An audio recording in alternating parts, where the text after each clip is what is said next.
Welcome to The Explainer. Today, we're going to talk about a new blood test that makes a promise so bold, so profound, it could literally change our entire relationship with cancer.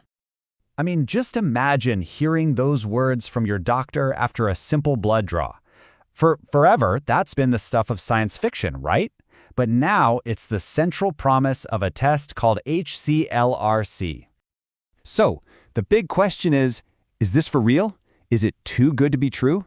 Well, to figure that out, we really need to dig in and break down the 3 revolutionary claims at the heart of this test. So let's get into it. Okay, so the company behind the HRC test, they make 3 claims that they are calling global firsts.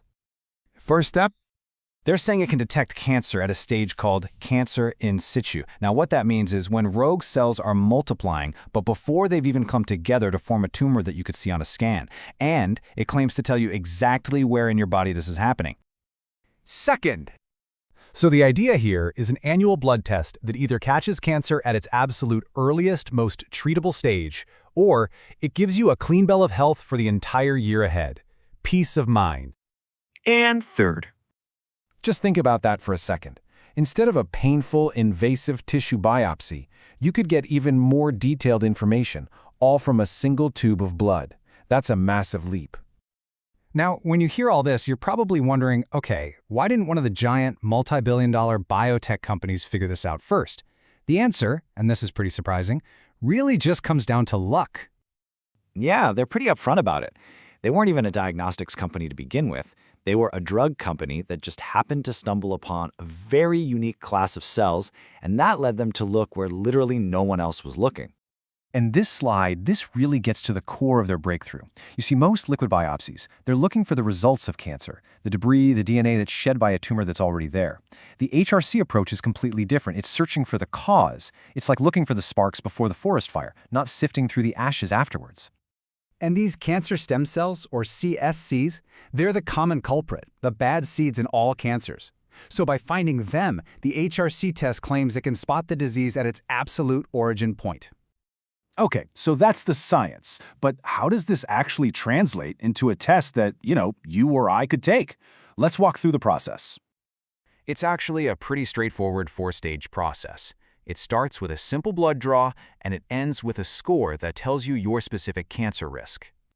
Now, this is where things get really, really interesting. See, most tests are just binary. It's yes or no, you have cancer or you don't. And if it's negative, that's just an absence of evidence.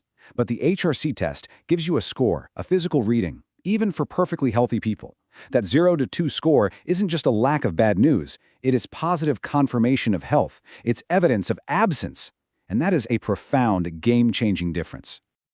All right, so the theory is incredible. The process seems solid, but what about the proof? I mean, claims this big need some powerful evidence. Well, a key study involved 1,000 patients in what's called a blinded trial. And wow, this slide really visualizes the results from that trial, and they are remarkable. In this study, the test achieved 100% accuracy.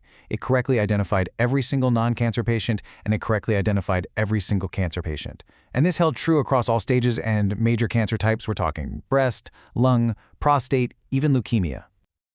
Okay, those results are pretty staggering. But what does all of this mean for us in the real world right now? This is where we need to take a breath and have a little reality check. It is absolutely crucial to be clear on this. The HAC test provides a risk assessment. It is not a final diagnosis in and of itself. It doesn't replace standard screenings like mammograms. Think of it as an incredibly sensitive early warning system. A high-risk score is a powerful signal for your doctor to start investigating further, to use all the conventional tools to find out what's going on. And that gets to the ultimate vision here. This isn't just about better detection. It's about fundamentally changing cancer from something we find and treat late in the game to something we can consistently get ahead of, and maybe even prevent. And that's the potential future a technology like this presents. So I'll leave you with this thought. What if the first sign of cancer wasn't a lump, or a pain, or some other scary symptom, but just a simple score from a blood test? That's a future where we might, just might, finally get ahead of this disease for good.